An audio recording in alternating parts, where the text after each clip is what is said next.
Ich ein kleiner Buber, locker und um sich schwer. Na mich mein Opa als mit auf der Pizzeberg.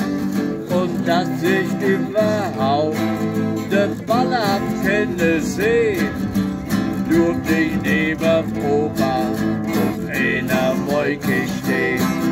Und nach dem Spiel ging mit mir auf in die Wirtschaft neu.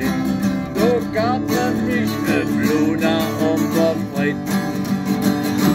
Ja, so saßen wir dann irgendwann zusammen um den Tisch. Mein Opa, Fritz Walter und ich. Mein Opa, Fritz Walter und ich. Ja, ich hab kein Walter do gekannt, kein Wunder vom Bern. Ich merke nur sofort, Fritz Walter hat mich gern. Mein Opa und Fritz Walter, die haben gern viel gelacht. Und mit dem kleinen Buch, gern hab ich sei gemacht.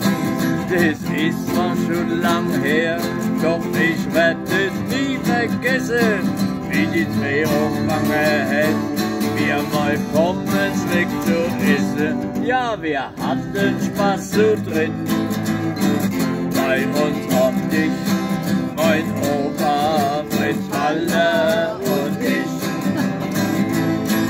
Mein Opa, Fritz Walter und ich. Ja, Mensch, waren das so Zeiten, es mag doch noch was werden. Mensch, hab ich jo Fritz Walter und mein Opa so verehrt. Mein Opa und Fritz Walter sind lang schon nimmer da, doch ich bin Pizzaman, er leidet ist gekommen. Und ich bin in der Westkurve, steh da mitten im Gewimmel. Dann denk ich an die zwei, da drauf im Fußballhimmel. Und vielleicht passiert mein jüngster Tag, dass ich die zwei wieder seh. Er leidet wie eine schöne Sache, sonst sitzt man wieder um dich. Mein Opa, Fritz Walter und ich. Mein Opa, Fritz Walter und ich. Wir können zusammen singen, mein Opa, Fritz Walter